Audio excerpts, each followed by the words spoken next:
తలలు వంచుకుని ప్రార్థనతో ఈ ఆదివారపు ఆరాధనా దినమున వాక్య పరిచర్యలోకి మనము ప్రవేశిద్దాం.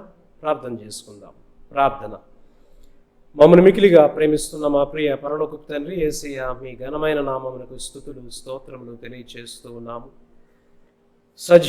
సజీవులే కదా మిమ్మల్ని స్తుతించెదరు. ఈ దినమున మేము సజీవులముగా ఉన్నాము కనుకనే మిమ్మల్ని స్తుతించగలుగుతూ ఉన్నాం తండ్రి. ఇదిగో ప్రభువా, మమ్మల్ని ప్రేమించి ఈ జూన్ మాసములో మీరు మాకు ఇవ్వబోతున్నటువంటి 4వ ఆదివారపు ఆరాధన దినమును బట్టి మీకు వందనాలు తెలియచేస్తూ ఉన్నాం తండ్రి. ఈ విశ్రాంతి దినపు ఆరాధనను మీరు దీవించండి, ఆశీర్వదించండి. ఆ లేఖన భాగాలను ప్రభువా నాయన వాటిని మేము ధ్యానం చేయబోతుండగా ఇదిగో తండ్రి, ఇందులో దాగి ఉన్నటువంటి మర్మాన్ని ప్రభువా మాకు ప్రత్యక్షపరచమని, విషదపరచమని, మహిమ ఘనత కీర్తి ప్రభావములు మీకే ఆరోపిస్తూ నజరేయుడైన యేసయ్య పుణ్యనామములో ఈ ప్రార్థన సమర్పిస్తున్నాము తండ్రి. ఆమేన్.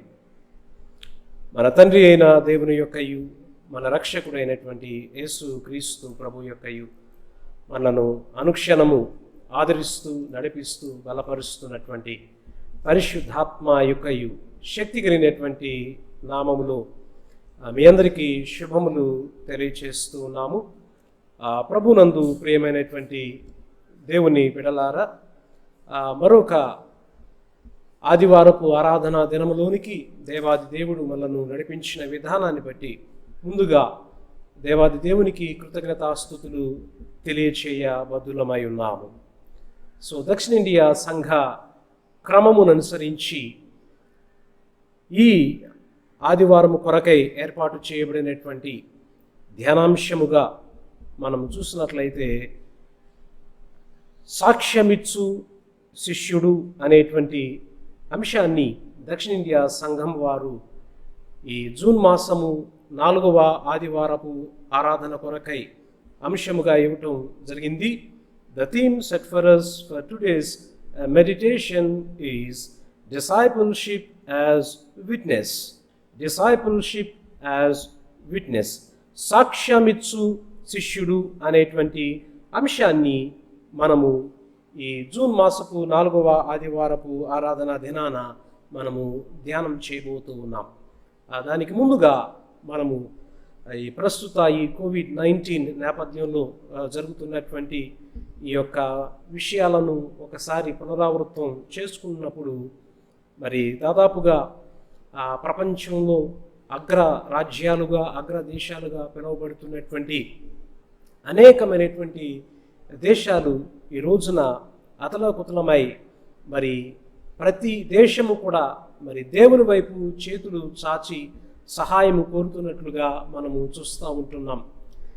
ఈ క్రైస్తవ ప్రాబల్యం కలిగి క్రైస్తవ్యంతో నిండి ఉన్నటువంటి దేశాల మీద ఇంత భయంకరమైనటువంటి ఈ కరోనా వైరస్ ప్రభావం ఎందుకు పడింది అనేది మనం ఆలోచన చేసినట్లయితే ప్రభునందు ప్రేమైనటువంటి దేవుని బిడ్డలారా, almost top 5 countries which affected by COVID-19 మనం చూసినట్లయితే మొట్టమొదటిగా అగ్రరాజ్యంగా పిలువబడేటువంటి అమెరికా దేశాన్ని మనం ఒకసారి ఆలోచన చేసినప్పుడు వారి యొక్క the most affected country in COVID-19 కేసెస్లో మరి మొట్టమొదటి లిస్టులో ఉన్న దేశం అమెరికా దేశం.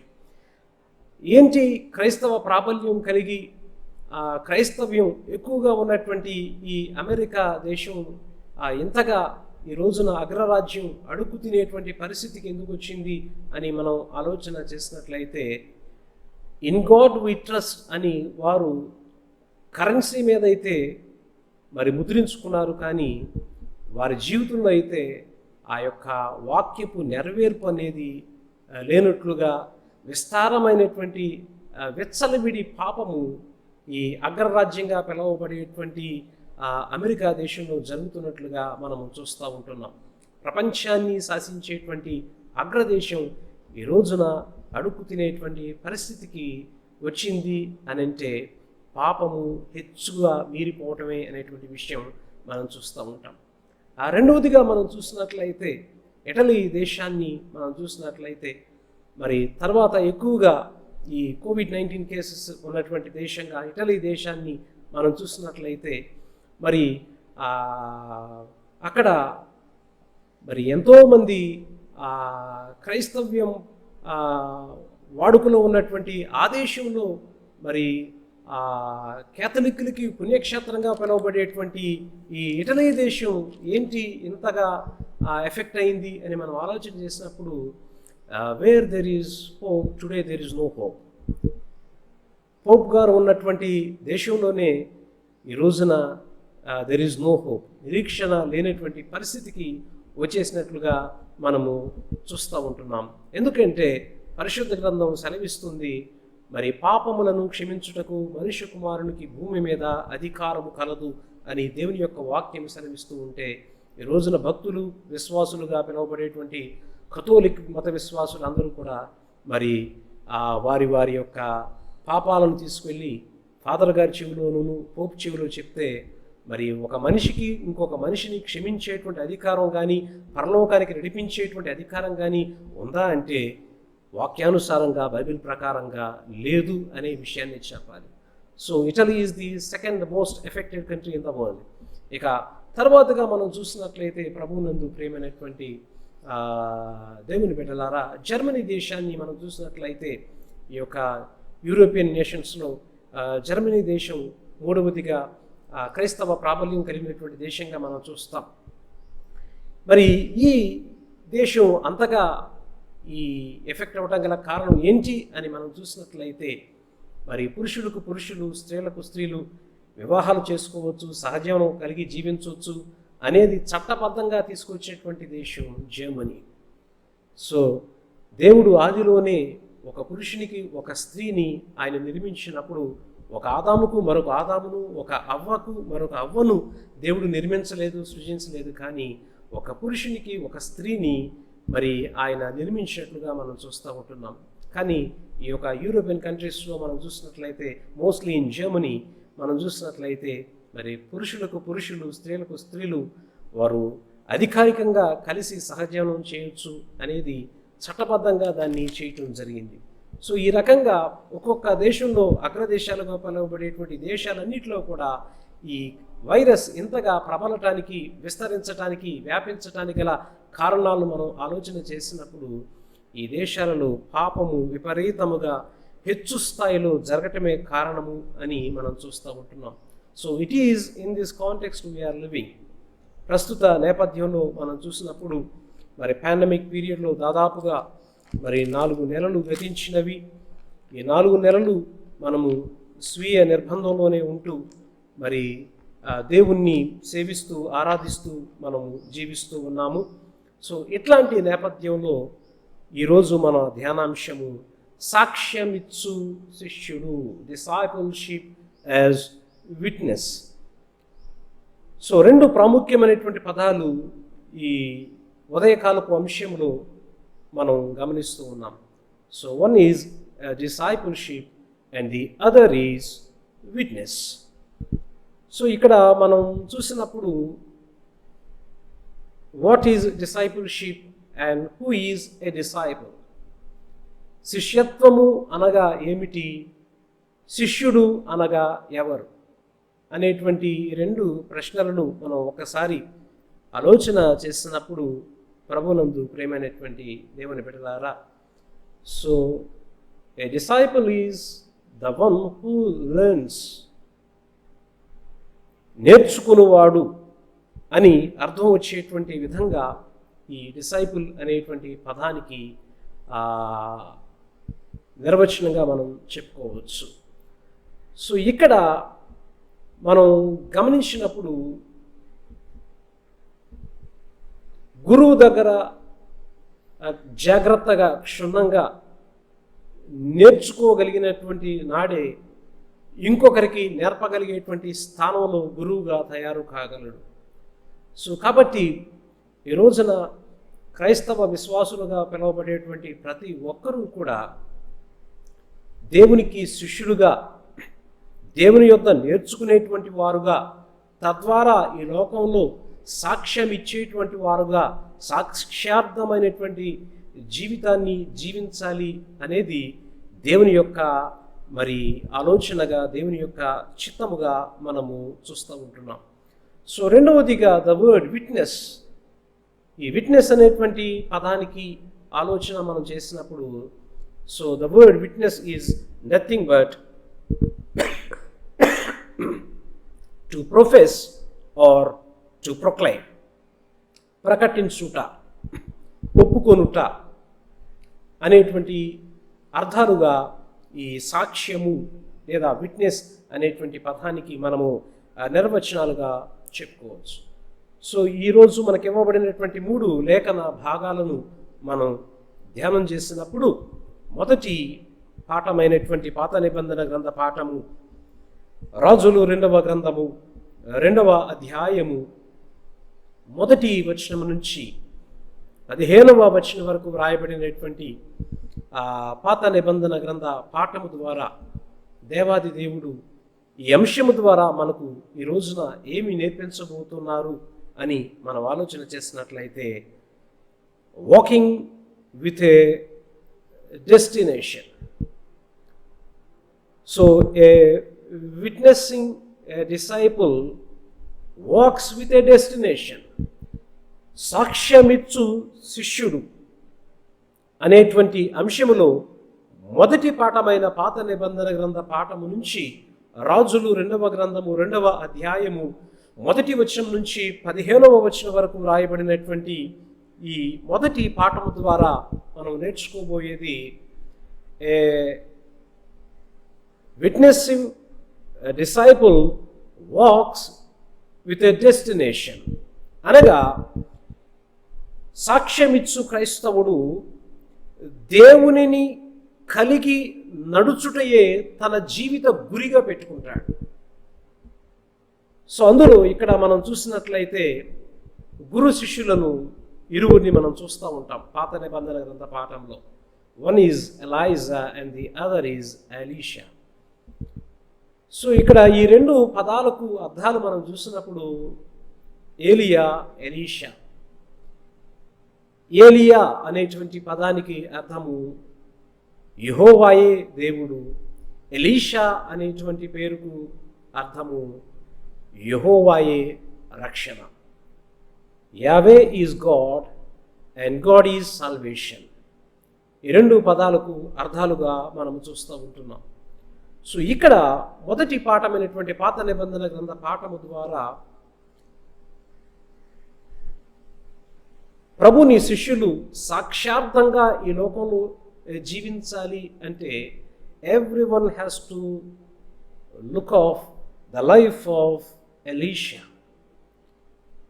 ప్రవక్త అయినటువంటి ఎలీషా తన గురువు అయినటువంటి ఏలియాను ఏ రీతిగా వెంబడించి ఆ దైవ మార్గంలో జీవించాడో, నడిచాడో మనం ఈ రాజులు 2వ గ్రంథము ఈ 2వ అధ్యాయము ద్వారా మొదటి పాఠం ద్వారా మనం నేర్చుకోగలుగుతాం. సో ఇక్కడ ఈ 15 వచనాలలో 4 ప్రాముఖ్యమైనటువంటి స్థలాలు ప్రస్తావించడం జరిగింది. సో ఏలియా దేవుని చెంతకు కొనిపోబడక మునుపు ఎలీషా తన గురువైనటువంటి ఏలియాను వెంబడించేటువంటి క్రమములో they have gone through 4 particular places, and one is Gilgal, and second is Bethel, and the third is Jericho, and fourth is Jordan. ఈ 4 ప్రాముఖ్యమైనటువంటి స్థలాలు ఈ 15 వచనాల్లో చాలా కీలకమైనటువంటి విషయాలను ప్రస్తావిస్తున్నట్లుగా మనము గమనిస్తూ ఉంటున్నాం. సో దేవునికి శిష్యులుగా జీవించాలి అనుకునేటువంటి ప్రతి ఒక్కరూ కూడా ఈ 4 అనుభవాల గుండా వెళ్ళాలి అనేది ఈ మొదటి పాఠమైనటువంటి పాత నిబంధన గ్రంథ పాఠం ద్వారా మనం ఈ రోజున నేర్చుకోబోతున్నాం. సో గిల్గాలు ఇశ్రాయేలుకు చాలా ప్రాముఖ్యమైనటువంటి స్థలము. So Gilgal is a place of new beginning.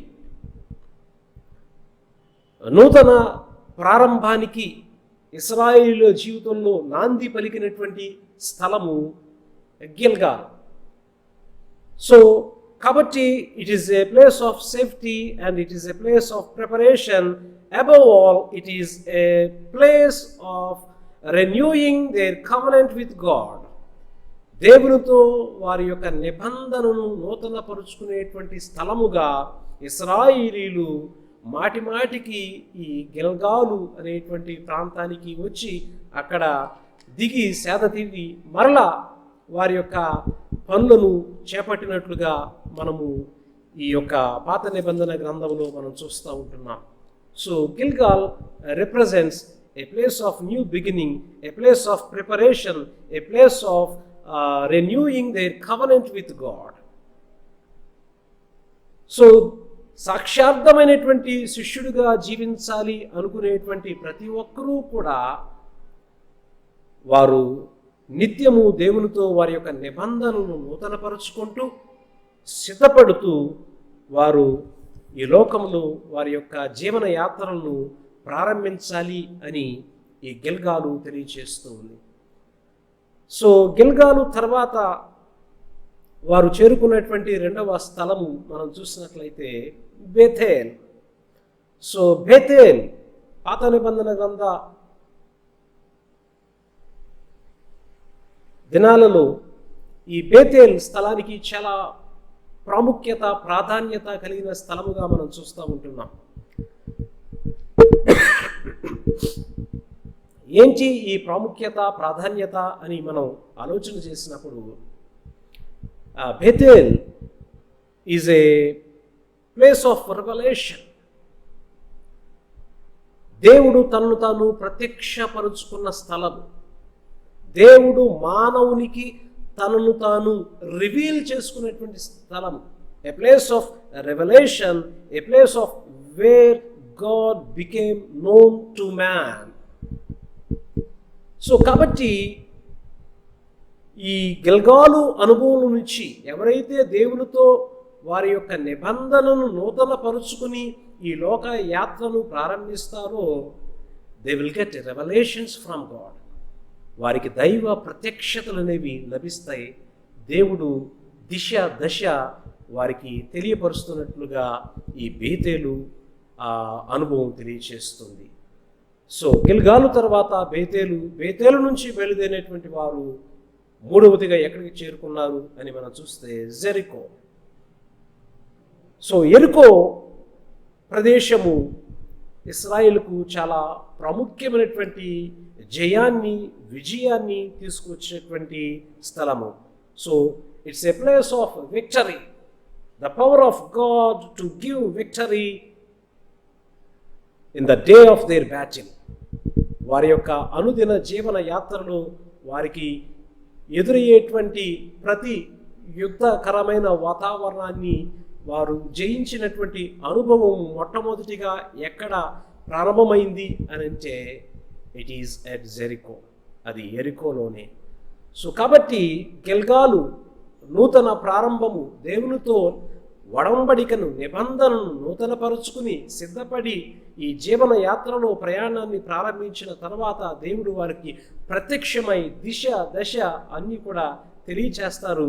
అలా బయలుదేరినటువంటి విశ్వాసి ఈ లోకములో ఎదురయ్యేటువంటి ప్రతి యుద్ధకరమైన పరిస్థితిని ఆయన జయిస్తాడు అనేది మూడవదిగా ఈ ఎరుకో అనుభవం తెలియచేస్తుంది.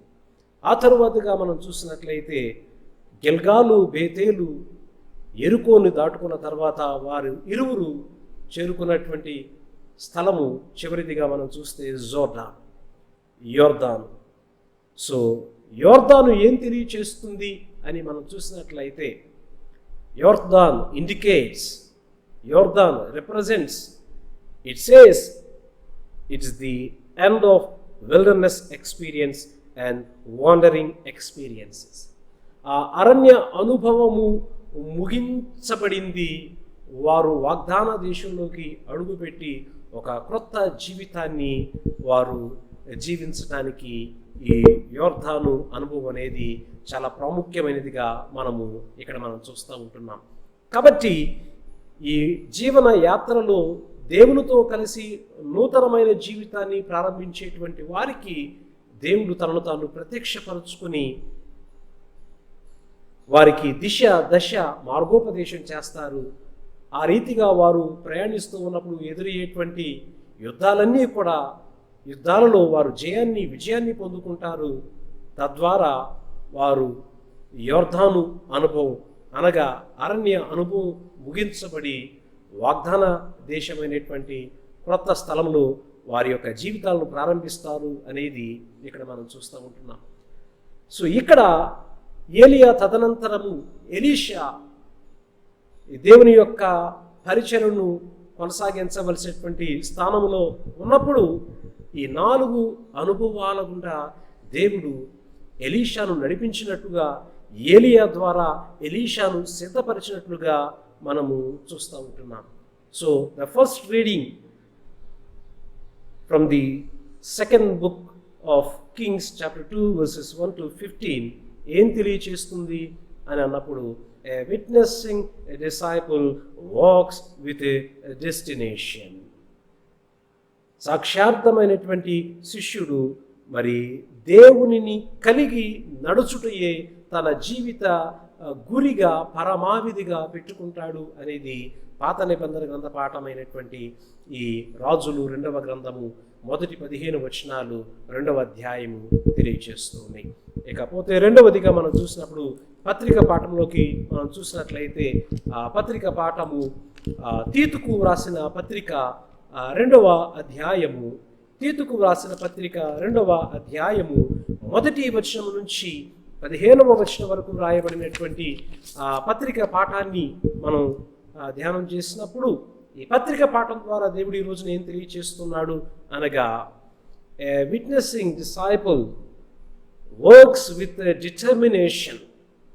A witnessing disciple works with a determination. అనగా సాక్షార్థమైనటువంటి శిష్యుడు దేవుని కొరకు పట్టుదలతో పనిచేస్తాడు. సో ఇక్కడ సెయింట్ పాల్ ఇన్స్ట్రక్ట్స్ టైటస్,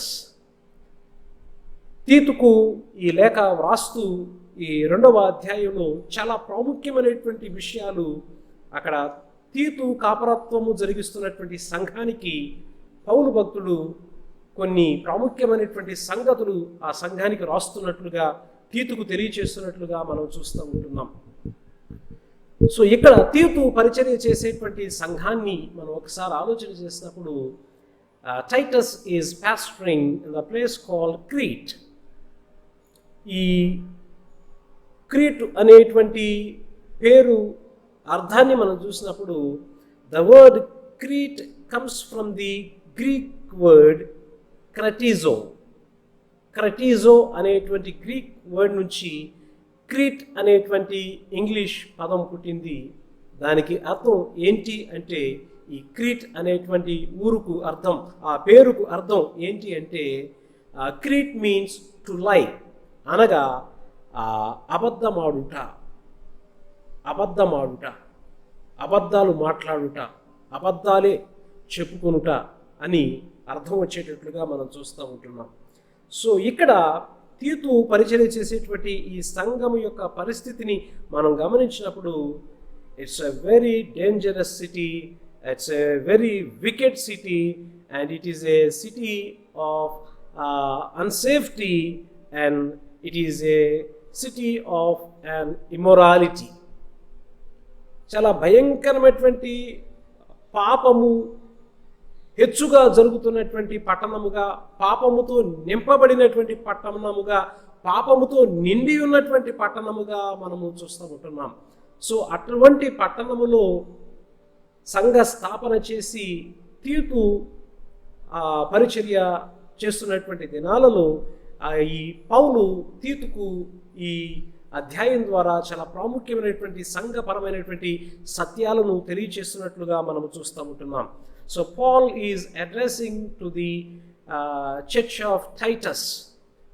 తీతు కాపరత్వము చేసేటువంటి సంఘానికి పౌలు రాసేటువంటి విషయాలలో 5 వర్గాల వారిని అడ్రస్ చేస్తూ అక్కడ రాస్తున్నట్లుగా మనం చూస్తూ ఉంటున్నాం. సో ఒకటి ఏంటి అంటే, he is addressing the older men, రెండవదిగా he is addressing the older women, మూడవదిగా he is addressing the younger men, నాలుగవదిగా he is addressing the younger women, ఐదవదిగా he is addressing the slaves. So ఈ 5 వర్గాల ప్రజలకు ఈ 2వ అధ్యాయంలో పౌలు తీతుకు తెలియచేస్తూ రాస్తున్నటువంటి మాటలు మనము చూసినట్లయితే, ప్రభునందు ప్రియమైనటువంటి దేవుని బిడ్డలారా, 3 ప్రాముఖ్యమైనటువంటి విషయాలు ఈ 2వ అధ్యాయము 12వ వచనము 13వ వచనంలో మనం చూస్తూ ఉంటున్నాం. అదేంటి అని అంటే, ఏలయనగా సమస్త మనుషులకు రక్షణకరమైన దేవుని కృప ప్రత్యక్షమై మనము భక్తిహీనతను, ఇహలోక సంబంధమైన దురాశలను విసర్జించి శుభప్రదమైన నిరీక్షణ నిమిత్తము, అనగా మహాదేవుడును మన రక్షకుడునైన యేసుక్రీస్తు మహిమ యొక్క ప్రత్యక్షత కొరకు ఎదురుచూచుచు ఈ లోకములో స్వస్థ బుద్ధితోనూ నీతితోనూ భక్తితోనూ బ్రతుకుచుండవలని మనకు బోధించుచున్నది. సో ఇక్కడ 3 ప్రాముఖ్యమైనటువంటి విషయాలను పౌలు భక్తుడు తీతుకు ఆ సంఘానికి రాస్తున్నట్లుగా మనం చూస్తూ ఉంటున్నాం. అవేంటంటే, number 1, A living a sober life, రెండవదిగా లివింగ్ ఏ జస్ట్ లైఫ్, మూడవదిగా living a godly life. Living a sober life, living a just life and living a godly life. అనగా ఇక్కడ మనం చూసినప్పుడు స్వస్థ బుద్ధి కలిగిన జీవితం, నీతియుక్తమైన జీవితం, భక్తితో కూడినటువంటి జీవితం దేవుడు సంఘం నుంచి ఆశిస్తూ ఉన్నాడు. సో ప్రభునందు ప్రియమైనటువంటి దేవుని బిడ్డలారా, ఈ రోజున క్రీతు దేశము ఏ రీతిగా భయంకరమైనటువంటి పాపంతో నింపబడి ఉందో, అదే రీతిగా ఈ రోజున ప్రపంచం అంతా కూడా అదే స్థితిలో నింపబడి ఉన్నట్లుగా మనము చూస్తూ ఉంటున్నాం.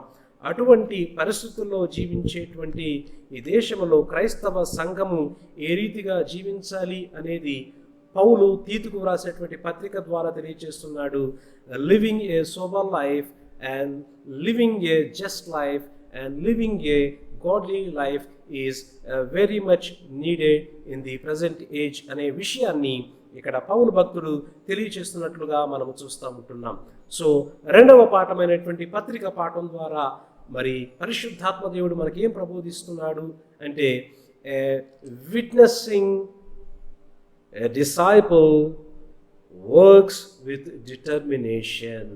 సాక్షార్థమైనటువంటి శిష్యుడు దేవుని కొరకు ఎటువంటి స్థలములోనైనా, ఎటువంటి పరిస్థితుల్లోనైనా, ఎటువంటి ప్రదేశంలోనైనా కానీ పట్టుదలతో పని చేయాలి అని అలనాడు పౌలు తీతుకు ఈ రోజున ఈ వాక్యం ద్వారా మనకు, మన సంఘానికి కూడా తెలియచేస్తున్నట్లుగా మనం చూస్తూ ఉంటున్నాం. ఇకపోతే 3వదిగా స్వార్థ పాఠాన్ని మనం చూద్దాం ఒకసారి. ఈ దినమునకై ఏర్పాటు చేయబడినటువంటి స్వార్థ పాఠాన్ని మనం గమనించినప్పుడు, the gospel according to Saint John chapter 3 verses 22 to 30 మనం గమనించినప్పుడు, యోహాను సువార్త 3వ అధ్యాయము 22వ వచనం నుంచి 30వ వచనం వరకు రాయబడినటువంటి విషయాల్లో మనం చూసినట్లయితే, 3వదిగా సాక్షార్థమైనటువంటి శిష్యుడు, సాక్ష్యమిచ్చే శిష్యుడు. So a witnessing disciple winning with dedication.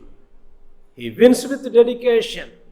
అనగా సాక్షార్థమైనటువంటి శిష్యుడు దేవునికి తనను తాను ప్రతిష్ఠించుకుని ఈ లోకములో ఆత్మలను అన్నిటినీ కూడా జయిస్తాడు. సో ఇక్కడ మనం గమనించినట్లయితే, యేసుక్రీస్తు ప్రభువారికి ముందుగా బాప్తిస్మం ఇచ్చు యోహాను పరిచర్య ప్రారంభించి ప్రభువు కొరకు మార్గాన్ని సిద్ధపరిచేటువంటి ఒక సాధనముగా, ఒక సాక్ష్యముగా, ఒక రాయబారిగా అతడు వాడబడుతున్నట్లుగా మనం చూస్తూ ఉంటున్నాం. సో ఇక్కడ బాప్తిస్మం ఇచ్చు యోహాను యొక్క జీవితాన్ని మనం స్టడీ చేసినప్పుడు 3 విషయాలు. So John the Baptist's reliance in Christ, యేసుక్రీస్తునందు తనకున్నటువంటి విశ్వాసం. రెండవదిగా John the Baptist's relationship with Christ, యేసుక్రీస్తు ప్రభువారితో తనకున్నటువంటి సంబంధము. మూడవదిగా John the Baptist's role for Christ, యేసుక్రీస్తు కొరకు తను పోషించాల్సినటువంటి ఆ పాత్ర ఒక సాధనముగా ఏ రీతిగా వాడబడ్డాడు, ఇవన్నీ కూడా we can see and we can learn from the life of John the Baptist. So ప్రభునందు ప్రియమైన దేవుని బిడ్డలారా, ఒకటి యేసుక్రీస్తునందు ఆయన అచంచలమైనటువంటి నమ్మకాన్ని, విశ్వాసాన్ని కలిగి ఉన్నాడు. కాబట్టే ఆ యోహాను సువార్త 1వ అధ్యాయం నుంచి మనం గమనించినప్పుడు, మరి యేసుక్రీస్తు ప్రభువారు బాప్తిస్మము తీసుకోవటానికి అక్కడ వచ్చినప్పుడు ఆయన నడుచుచున్న యేసును చూచి తన శిష్యులకు చూపిస్తూ, ఇదిగో లోక పాపముని మోసుకొని పోవు దేవుని గొర్రె పిల్ల అని ప్రస్తావిస్తూ ఉంటాడు. సో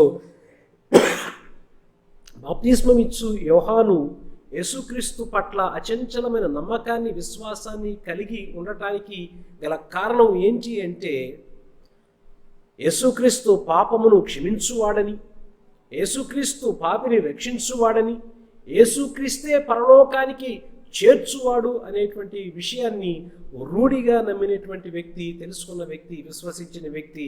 కాబట్టి the Reliance in Christ, his Reliance in Christ, యేసుక్రీస్తు పట్ల తనకున్న అపారమైనటువంటి నమ్మకము, విశ్వాసము ఇక్కడ కనపడుతుంది.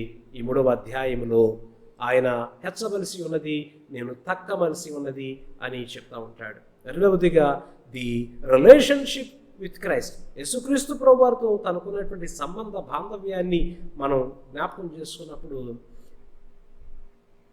ఆ బాప్తిస్మమిచ్చు యోహాను always he focuses Jesus, always he followed Jesus and always he had a close fellowship with Jesus. యేసుక్రీస్తు వైపు ఆయన దృష్టి పెట్టడం, యేసుక్రీస్తును ఆయన వెంబడించటం, యేసుక్రీస్తుతోనే ఎక్కువగా సహవసించటం, బాప్తిస్మమిచ్చు యోహాను క్రీస్తుతో తనకున్న సంబంధాన్ని ఈ యోహాను సువార్తికుడు చాలా స్పష్టంగా మరి ధృవీకరిస్తూ ఉన్నాడు. మూడవదిగా హిజ్ రోల్ ఫర్ క్రైస్ట్, క్రీస్తు కొరకు తన పాత్ర ఏంటి అని అన్నప్పుడు, కేవలము నేను ఆయన యొక్క సాధనముగా, ఆయనకు సాక్ష్యముగా, ఆయనకు రాయబారిగా మాత్రమే పంపబడి ఉన్నాను తప్ప నేను ఆయనను కాను. ఆయన హెచ్చవలసి ఉన్నది, నేను తగ్గవలసి ఉన్నది. పరలోకము నుండి దిగి వచ్చిన ప్రభు ఈయనే అనేటువంటి విషయాన్ని ప్రకటించడం కొరకే బాప్తిస్మం ఇచ్చు యోహాను యొక్క పాత్రగా, పనిగా మనము ఇక్కడ చూస్తూ ఉంటున్నాం. అందుకే ఆ యొక్క బాప్తిస్మం ఇచ్చు యోహాను జీవితంలో మనం చూస్తే ఆ యొక్క he is a humble man and he is a helpful man and he is a hopeful man. ప్రభు కంటే ముందుగా ప్రభువు యొక్క త్రోవను సరళం చేయడానికి వచ్చేటువంటి వ్యక్తి అతనికి ప్రభువుకు లోబడినట్లుగా, మరి అతడు సహాయకుడుగా, అతడు నిరీక్షించిన వ్యక్తిగా మనము చూస్తూ ఉంటున్నాం. సో ప్రభునందు ప్రియమైన దేవుని బిడ్డలారా, as we living in the pandemic period, ఈ కోవిడ్-19 నేపథ్యంలో జీవించేటువంటి మనము సాక్షార్థమైనటువంటి క్రైస్తవులముగా, సాక్షార్థమైనటువంటి విశ్వాసులముగా, సాక్షార్థమైనటువంటి మరి శిష్యులముగా మనము జీవించాలి అని అంటే, the word disciple comes from the English root word discipline. So being the disciples of Jesus Christ, one must maintain a life of discipline.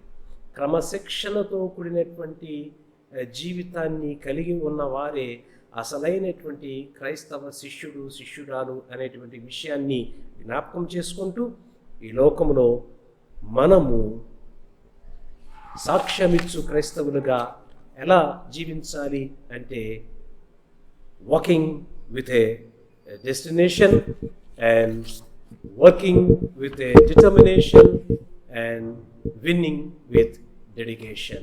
May God bless this word. Amen. ప్రార్థన చేసుకుందాం. దేవా మీకు వందనాలు తండ్రి, ఈ ఉదయకాల సమయంలో ప్రభువా, ఈ 4వ ఆదివారపు శుభదినాన మీరు మాకు ఇచ్చినటువంటి అంశాన్ని బట్టి, లేఖన భాగాలను బట్టి మీకు వందనాలు తండ్రి. ప్రస్తుత నేపథ్యంలో ప్రభువా, రోజు రోజుకి లక్షల సంఖ్యలో మరణాలు, అధిక సంఖ్యలో వ్యాధి బాధితులు పెరిగిపోతున్నటువంటి నేపథ్యంలో ప్రభువా మమ్మలను మీరు ఇంకా క్షేమంగా సురక్షితంగా సజీవుల లెక్కలో ఉంచిన విధానాన్ని బట్టి మీకే వందనాలు తెలియజేస్తూ ఉన్నాం ప్రభువా.